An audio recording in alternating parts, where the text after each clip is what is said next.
Hey guys, welcome to another episode of Crypto at the Ferrum Roundtable. My name is Tom from the marketing team here at Ferrum Network. Please welcome Ian and Nick. Hey guys, how you doing? Doing good. Hey everyone. Hey, well, we've had some pretty big news recently. We've released the white paper, but we're not going to be discussing the white paper on this video just yet. There's going to be another episode. Here, what we want to focus on is the burning questions that our community members may have towards the merge. So we decided to merge two of our tokens, FRM and FRMx, correct? That's Brilliant. Right. So what can you tell us about that? What can you tell us? What led Ferrum Network to make this decision? Well, Ian, if you don't mind, I can kind of dive into that first, and then I'm sure you've got plenty to add. So there's kind of two parts to this question, right? I think the first we can dive into is the relationship between parachains, right? And as everyone knows, we are going to be launching our parachain on Substrate in the .sama ecosystem. When parachains first started having their auctions and their crowd loans, we saw something that was pretty like it was a pattern in pretty much every project that chose to launch parachains, right?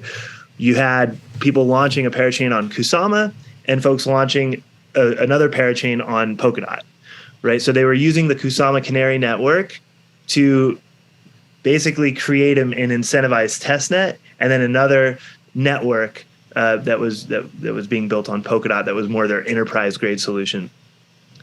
Now, a lot of like the kind of downfalls of that we saw were that the Kusama network parachain tokens were having a pretty negative impact on the tokens of the Polkadot parachains, but not even so much just the token prices, was more so the actual development of those networks, right? They kind of served as both a hindrance on the progression of the token price and the development of the network, because developers were having to split their time between two networks, and investors were having to split their money between two different tokens and decide kind of which network which token they were going to invest in. That was very reminiscent of what we've seen with the relationship between Ferrum and FRMx in regards to the token, and investors having kind of this confusion about where to invest their money. So, and then it would have become something more network related, right? It would have become the problem that these Kusama parachains have kind of burdened their Polkadot counterparts with.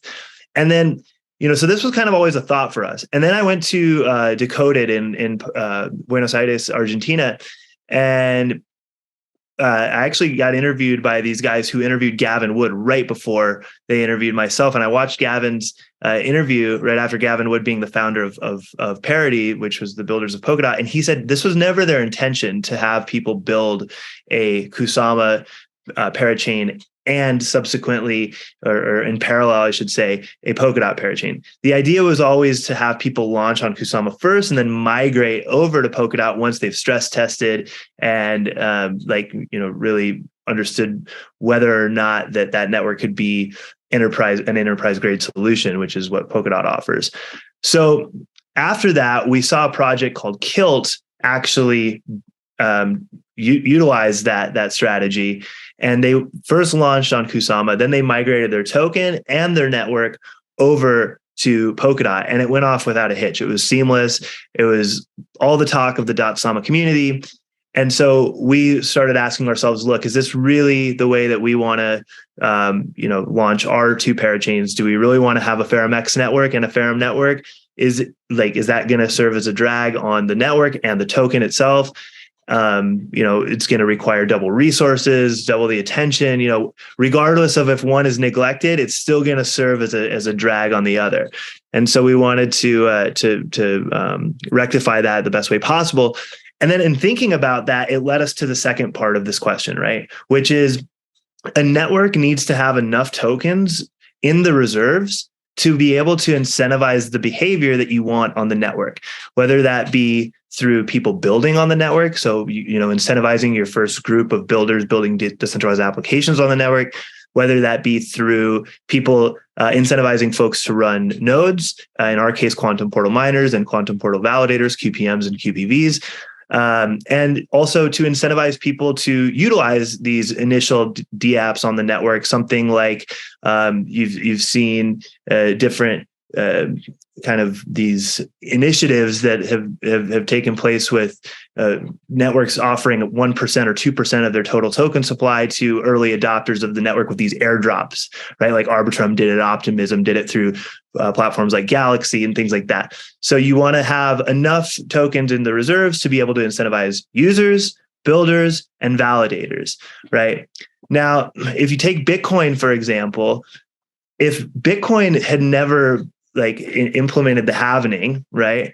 And there was the same amount of rewards that were given to any over the period of time to anybody who ever mined a transaction, there would have never been an incentive for early adopters. And if there was never any tokens to be given out of the unminted supply, they would have just relied on transaction fees. And if they would have been relying on transaction fees, there would have never been enough of an incentive for people to actually go and mine Bitcoin. And so the early adopters got the best of it, right? And then the halvening happened and the reward for mining a Bitcoin was cut in half. And then it happened again, right? It's going to happen again. So we wanted to implement something similar with through a proof of stake mechanism, right? So we wanted the half-life of our reserves to be for about 4 years. So the total supply of the reserves gets cut in half every 4 years. But at the time, if we would have just done this with Ferrum, we would have had about 2/3 of the total supply already in circulation, one. We would have had still 10% of those tokens going to the team. We would have had tokens that were already dedicated to things like exchange and bridge liquidity. And we would have had things, that would have left no room for us to have like marketing initiatives, right? Or anything like that. And so when you factor in the tokens that were in supply and the tokens that were already allocated to different categories, that would have left, I think it was somewhere like 10 to 15% of tokens in our reserves. That's not enough tokens to be able to jumpstart a network with. You can't have 10 to 15% of your max supply in the reserves and expect that you're going to be able to incentivize people running nodes, to incentivize early builders on the networks through developer support programs and grant initiatives, and through incentivizing early users of the networks through things like, airdrops and things like that for using these initial DApps. So when we started looking at like the bigger picture and towards the future of the Ferrum Network, right? The actual network itself, this network would have been dead before it even started if we didn't have the luxury of being able to merge two tokens. Most projects that are building a network start off as a network and they don't have to ever think of this problem. We had to kind of build backwards. Now, like if FRMx never existed, we would have had to artificially inflate the supply of the token rather than merge the supply of the tokens. So FRMx actually ended up being a huge blessing in this sense, because now the network has longevity. We're able to incentivize users of the network, builders on the network, validators on the network, and those early adopters will be able to be more heavily incentivized, thus, bolstering the effectiveness of the network and ultimately, the usability of the network. So those were the critical questions that we had to ask ourselves. And there was a lot of hard, decisions that needed to be made, but we felt like we did this in the best interests of not only, the token, the community, of course, first and foremost, FRMx holders, non-FRMx holders.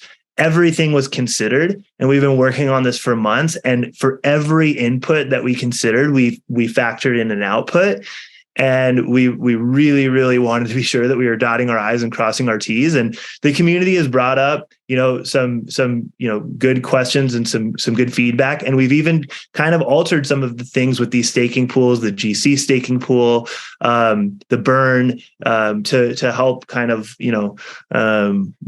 offset any concerns or whatnot. But I think, looking at the bigger picture here, this is a drop in the bucket.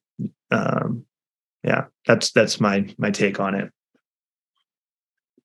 Yeah, no, nice. Thank you, Nick. I don't want to add too much to that because I think you covered it really, really well and in depth. But the only thing I will add is, look, this was not an easy decision for us at all because we were thinking about the interests of all the various stakeholders, the FRMx holders, Ferrum community, long term of the project. I mean, there's a lot of interest there that aren't always necessarily 100% aligned, especially in the short term. So, initially we were not considering the merge, right? We were going to move full steam ahead on the FRMx network. But again, the more we looked into it, and it wasn't just, I mean, Nick put it very well in framing the general problem that these sort of dual network ecosystems have. But the more fundamental question, I think, was, okay, if we do decide to move forward with the FRMx network, what's its use case? And we couldn't quite pinpoint a really genuine use case that we felt comfortable putting out there and, putting forth that it was going to be, long-term provides, success and value. The notion of the incentivized testnet was what we initially gravitated towards, but you realize that you can achieve basically all that you were going to do in the incentivized testnet on an actual testnet for the Ferrum network.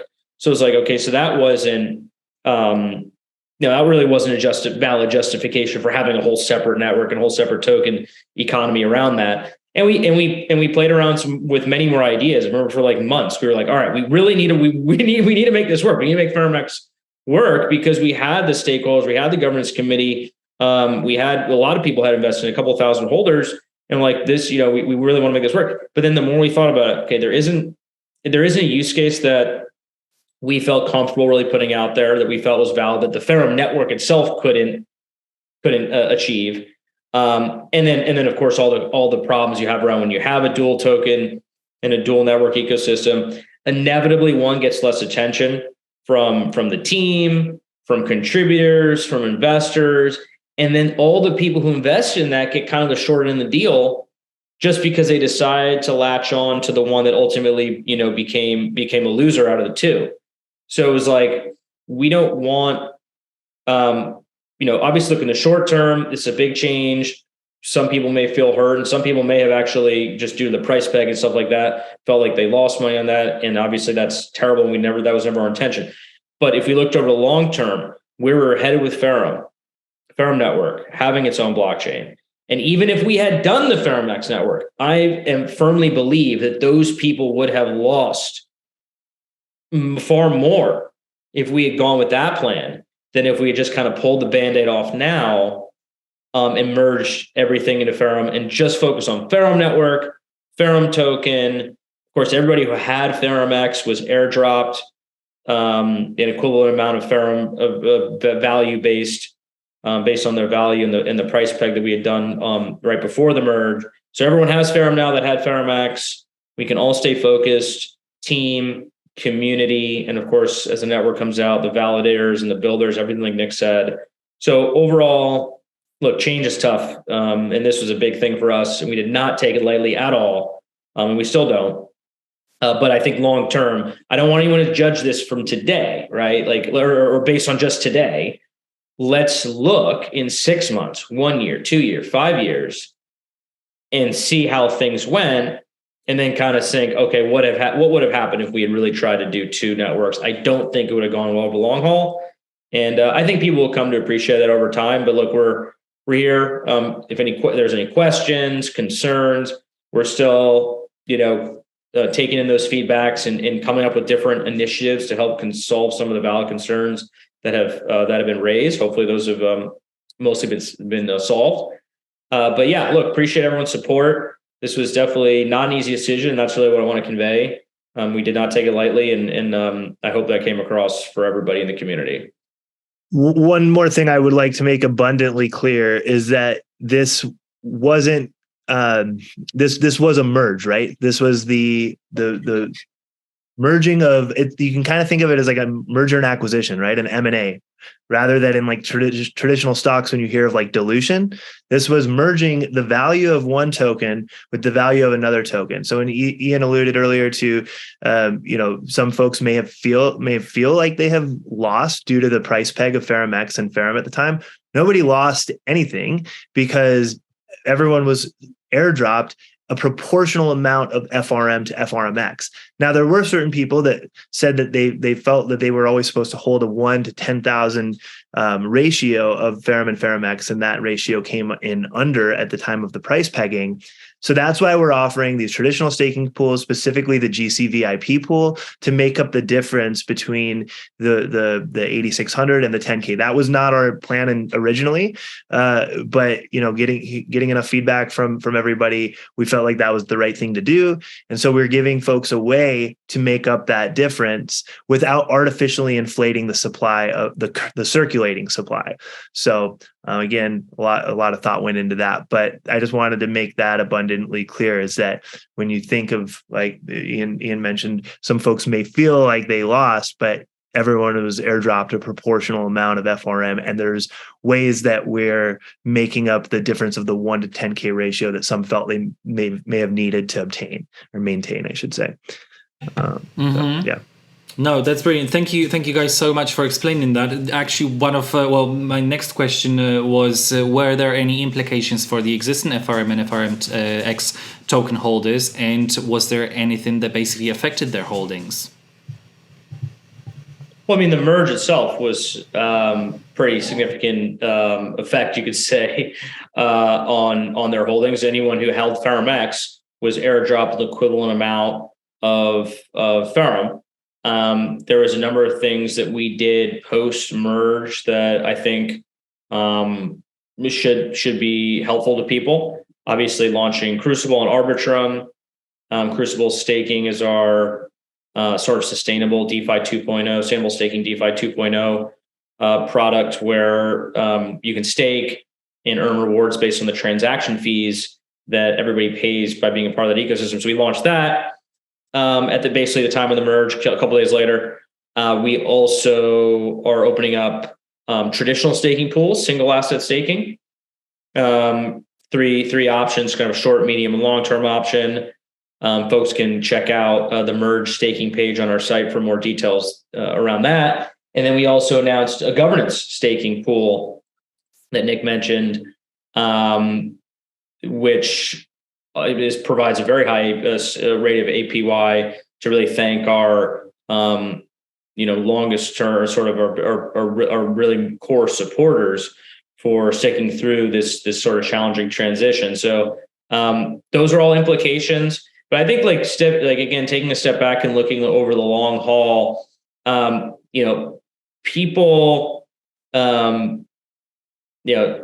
who just held one or the other, right, are might be at first upset about what happened. But I kind of go back to just the whole implication of a dual token ecosystem. What does that mean for everybody?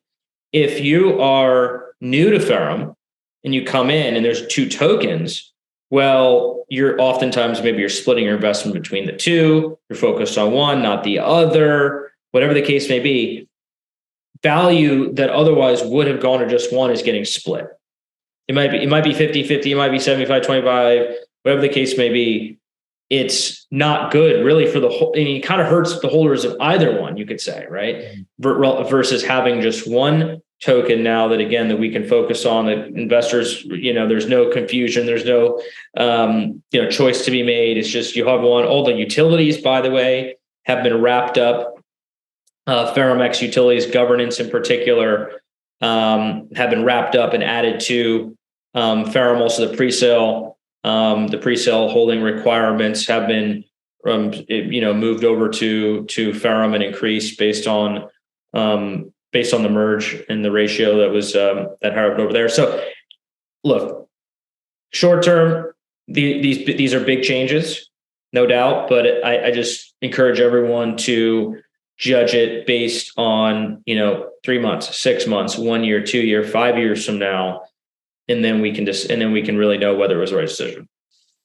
Yeah. I'm glad you mentioned that, Ian, because there was a couple of people, I think one specifically in the community, who mentioned that, if you didn't hold FRMx, that you were more adversely affected than the people who held FRMx and got airdrop Ferrum. And to your point, FRMx always served as a drag on FRM, regardless of if you held FRMx or not. FRMx was a hindrance on the trajectory of FRM and ultimately the network, right? Like we discussed. But so yeah, I think giving folks a much clearer decision now is gonna help Ferrum in the long term, and anybody who held only Ferrum is only going to be benefited by this, because now there's not people coming in deciding, I'm going to put X amount towards FRMx. They're putting it all towards the one that you hold now, right? So that's I think that's a significant impact. And then the other thing that I want to mention is how this impacts holders. Like, yes, the max supply is increasing proportionally against how much FRMx was both circulating and non-circulating, right? But this goes back to, and this is a point that I really, really, really want to make clear, is that if we didn't have a larger amount of uncirculated Ferrum, we would not be able to sustain the growth of the network. It's very, very simple in that regard. If we had 10% of tokens that weren't allocated to all the different categories that I had mentioned previously, there wouldn't be no reason for people to run nodes, because they would be knowing, like, okay, the way that our monetary policy is set up, 0.3% of tokens are released every 7 days. This is very similar to Cardano's monetary policy, which they had something called an epoch. We're calling them expansion periods. It's a fixed percent that's getting released every expansion period, which takes place every 7 days. Every 7 days, that 0.3 fixed percent of the reserves gets split 80% and 20% between stakers and the treasury. The treasury funds itself through this monetary expansion that eventually will allow us to set up grants programs. The 80% that goes back to stakers is for the people validating transactions on the network. Now, if we're taking 0.3% of 10% of the entire supply that was left in the reserves, there would not have been nearly enough to incentivize early adopters, early validators, and we would have never been able to incentivize builders on the network. So that's the part that I really, really want people to understand. The network would have been dead before it started if we did not have enough tokens in the reserve to incentivize the behavior that we want on the network. So that's ultimately how this impacted holders the most. Tom, I think you're muted. Oh, am I? Was I muted? Okay, sorry. So thank you, guys. Obviously, that makes it pretty much that makes it clear. That's really good. I think the community is going to appreciate that. Now the question is, how was the new supply of the Ethereum token minted, and why did we use Arbitrum to do that? So yeah, it was really simple in terms of the new supply of Ferrum. Again, we wanted to, and we did in fact, merge the value of FRMx into Ferrum. And we did this by taking a price snapshot of both assets right before the merge occurred. We thought that was the fairest way to do that. And that then determined kind of a ratio of FRMx to Ferrum. I think the ratio ended up being about 8,600 Ferrum tokens for every one FRMx, which is relatively close, not exactly where we had initially started the ratio. Actually, when we first launched FRMx back a few years ago, of 1 to 10,000. So it's pretty. The peg maintained pretty close, give or take, and that determined the amount. We were very aware of and concerned about this notion of kind of creating value out of thin air. We absolutely did not want to do that. But at the same time, we needed to recognize that FRMx did have value. It had a couple thousand holders, right? It had a bunch of stakers. It had a bunch of utilities that people, in fact, utilized, governance being the primary one. And so we needed to acknowledge that it did have value. And so we did exactly what I described. We just merged the values of the two. Ferrum total supply based on that, max supply, max supply increased to like 614 million or so. We just announced we're going to be burning 14 million of those actually through Crucible. So that will bring it down, the max supply down an even 600. And it will generate rewards for Crucible stakers. The circulating supply increase, I think, is about 40 million. But again, this was not arbitrary. This was based on the value of FRMx down to the fraction of a cent, right? We were very precise in our accounting of all this because we did not want to and refuse to create value out of thin air. At one point, that idea was floated by some folks in the governance. That's not what we wanted to do. That was not an acceptable outcome. So we just did it based on the exact values at the time, merged the two, and now there's just the one Ferrum. And as to the question about Arbitrum, maybe I'll let Nick take that one. But I love that chain. I'm like been blown away by how fast and easy to use it is. I love that it runs on wrapped ETH as well right now. So a lot to like about that chain. But there's a number of other reasons too, not just from a tech standpoint, that we wanted to do the mint over on Arbitrum. It also relates to mainnet tokens. But I'll let Nick take that one. Yeah. So Arbitrum was like a clear decision for us. I think, when assessing all of the different layer ones and layer twos coming onto the scene right now, the ones that are the hottest and probably creating the most value too, just because of their relationship to Ethereum itself, and serving as scaling solutions for Ethereum, are these layer twos, right? You've got networks like Arbitrum and Optimism. We looked at both. Optimism is also doing incredible things. The Arbitrum ecosystem was a little bit more vibrant. So socials were a little bit larger. They just seemed to had a little bit more of a head start. And then from a technology standpoint too, there were things that we won't dive into too much that we really liked about Arbitrum over other competitors in the L2 space. So the other thing too was, once we had the conversation with Arbitrum, the team over there, the ecosystem developer support programs and things like that, they were awesome. And the community itself, we're in an ecosystem Telegram group with all the different projects, and people are building really cool projects over there. There's just a lot of buzz and a lot of good stuff coming out of the ecosystem. And the team is really, really helpful when it comes to things like marketing and support, any type of developer support, questions that need to be answered, RPC related. Otherwise, they're very, very they're very responsive. Their documentation is super on point. It's easy to integrate networks, or it's easy to integrate products, as we've already seen with Crucible going live on Arbitrum now. So there was a slew of reasons why we wanted to go with Arbitrum, and we think this is going to be a really cool working relationship between the network and Ferrum moving forward. We're super excited about it. So yeah, Arbitrum all the way. The one other thing I just want to add about the Arbitrum decision, we initially thought, we could just do more on BSC, for example, our existing chain.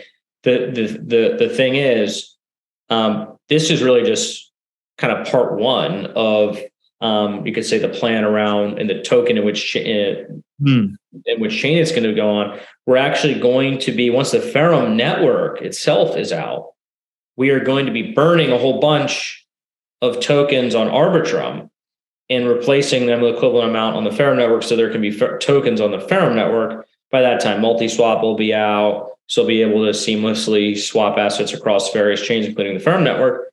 So that was one part of the decision. Our existing tokens on like BSC or Ethereum, for example, we couldn't. We can't change anything about the smart contracts. We can't mint more tokens. I guess we can burn tokens. We couldn't mint more tokens on those existing chains, so it wasn't possible. We needed to find a new chain where we could deploy a new smart contract that had a little bit more functionality in that sense of just minting and burning and stuff. And so but then we chose Arbitrum for the reason Nick stated. But this is just part one. We're going to be burning a bunch of tokens on Arbitrum, minting equivalent amount on the Ferrum Network. when the time comes, hopefully in the not too distant future.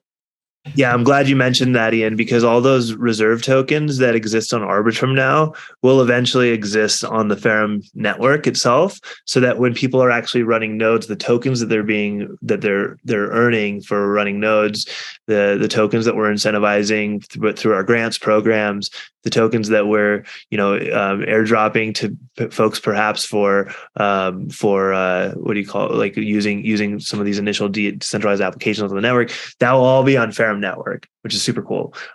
So that's that. I'm glad Ian brought that up. So the only tokens that will exist on Arbitrum after the Ferrum Network is live is the ones that are already circulating. Anything that's uncirculated will be moved to the Ferrum Network. And that's going to be a multi-chain token standard. So those tokens will be able to exist across multiple networks. But that'll be a conversation for the white paper discussion when we got Taha on board to talk a little bit more about that. Cool. Brilliant. Okay. So first of all, that's really good, Ian, that you brought it up, because I think that people, a lot of times they forget that, this is just one of the, low checkpoints, what we've experienced with Arbitrum right now. This is not the end for Ferrum Network. Like, this is basically, we're going much, much further. And it's always been pretty much part of the plan. Okay. So we have already discussed the merge itself, the vision behind the merge for Ferrum Network. What it means for the current token holders, why we decided to choose Arbitrum for that, and the vision kind of beyond Arbitrum as well. Now, recently, apart from the Ferrum Network, FRM token being live on Arbitrum, we've also announced that Crucible staking is live on Arbitrum. So what can you tell us about Crucible staking being live on Arbitrum? How does it work? How users can stake their tokens on Crucible on the Arbitrum chain? How does it all work? Yeah, so this was another really important part of our consideration decision-making process. We needed to have utilities basically day one on the Arbitrum chain, the Ferrum versus token, the Arbitrum chain. We were very adamant about this for a couple of reasons. One, you generally want utilities to exist across all chains your token is on, but particularly when you are we're eliminating the value of FRMx, replacing with Ferrum. Those are, quote, new, some people might view those as new tokens that were airdropped. Really, it was just kind of a one-for-one swap. But nonetheless, we felt like, all right, there needs to be something that people can do with them as soon as they get them. And so the devs worked tirelessly. It was like an unbelievable marathon of, I think it was a 24-hour, maybe 30-hour Zoom call. Hours. What's that? 30 plus hours on a 30 hours, freaking insane. We were all like the people here were a part of it for bits and pieces, but not the whole thing. It was just incredible what they did. But in any event, as soon as Ferrum was essentially airdropped on Arbitrum, 2 days later, which is actually in fact today, we open up Crucible. I think the last I checked, 3 point something million tokens were staked over there, which is great to see. 7 now. I just checked. Wow. Yeah, I haven't looked in a few hours, so it's up to 7. And I imagine it'll keep going. I'm sure people have been earning some nice APRs in there as well already. Things have gone relatively smooth. There's been a few user issues that we've worked through. But anyway, so that happened. That was great. Next, we are opening up more staking pools, traditional staking pools, and then a governance VIP pool, which we already spoke about. Another thing that we're doing to kind of make this, more exciting and just more valuable for our community is the fortnight of burns, 14 days of burns, burning 1 million Ferrum a day. We're burning it through Crucible. So we're minting the tokens in Crucible first, then we're burning. That's actually going to generate rewards for Crucible stakers as well. So like 300,000 additional tokens for Crucible stakers. So we're just thinking of different ways to make this this merge transition, first of all, smooth, but also valuable and also kind of fun for the community, because we know it's a big change and there's always challenge around that, but we're trying to make it as seamless as possible. And with, I think, the Crucible, governance staking, traditional staking, the burning. Hopefully we're able to achieve that. Yeah. The burning was kind of a cool one. We had, I think, a little over 614 million tokens that would have been considered our max supply. We wanted to just have an even number. So we said, let's just send, the 14.2 or whatever it was to a burn address in FRM. And then we got to thinking like, wait, we should burn CFRM instead. We were just going to mint all the 14 million into CFRM and then just send it once there was enough people in the pool and stuff. So we didn't centralize rewards too much. But then we were thinking like, let's just actually do this incrementally. If there's 14 million, we could do 1 million a day, have, cool content to put out every day, reminding people about, certain, things to read or, other announcements, perhaps within the announcement of the 1 million tokens a day that we're burning. And it adds up to 14 times 1 million, 14 million. And a fortnight just happens to be 14 days. So we're like, this is kind of cool. We should, call it I think Taha had the idea for the name, the fortnight of burns. It's pretty cool. I can't honestly say that I knew how many days a fortnight was until we came up with this idea. But but yeah, I think it'd be cool. Yeah. Now I know. Right. So always learning something at Ferrum, but I think it's cool because we'll be able to incentivize people to join Crucible over the duration of 2 weeks rather than just the first few days that it's live.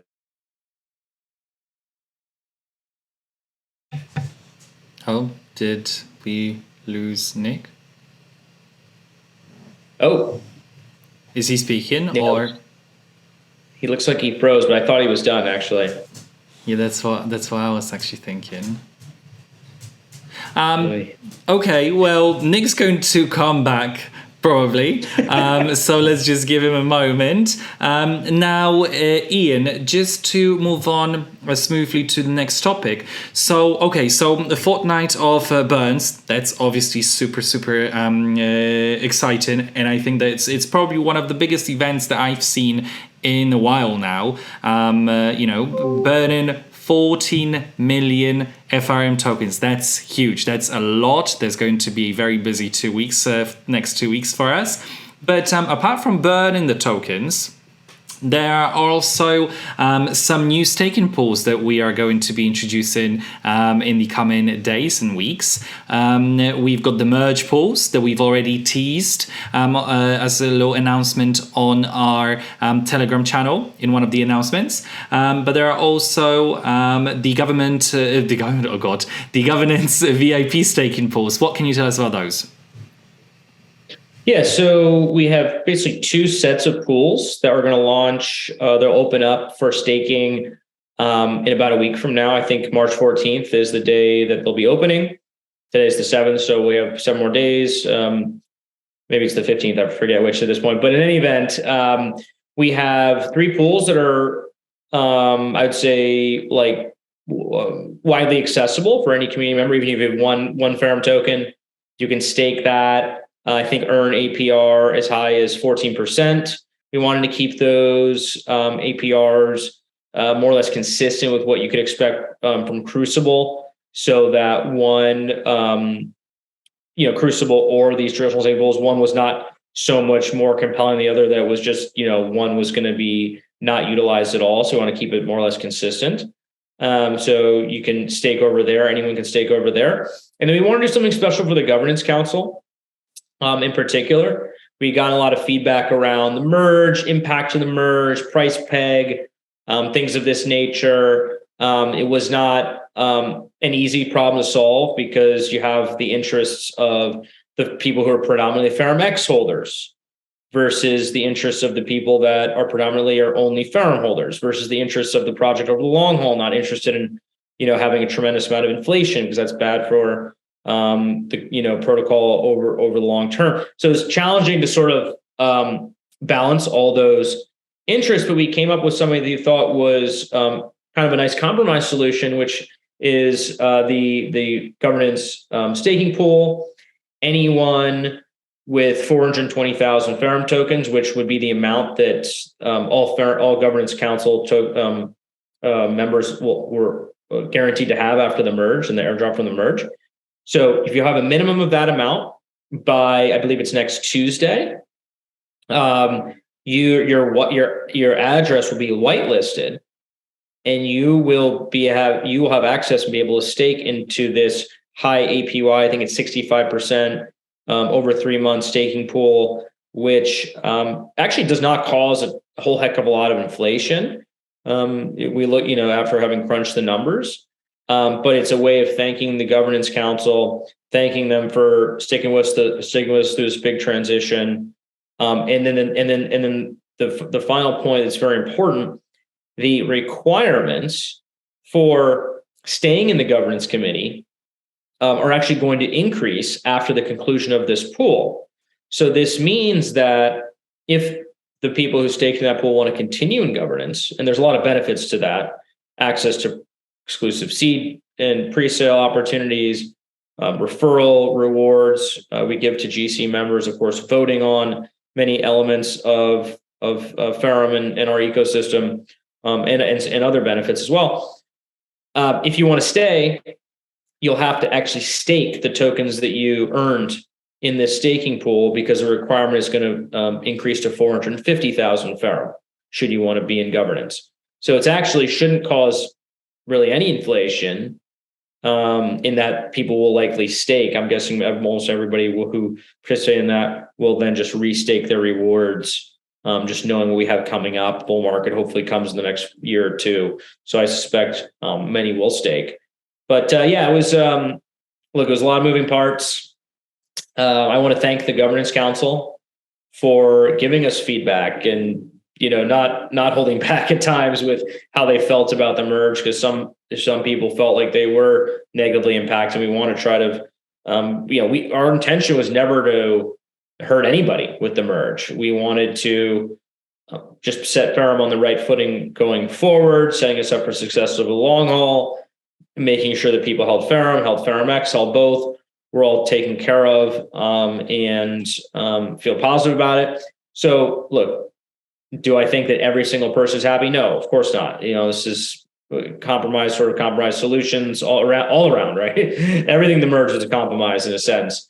So some people are just not going to be satisfied, but I think long term, this is the right thing. Governance has their opportunity. Regular community has their opportunity. Everybody has the opportunity to stake in Crucible. So go out. That's open now.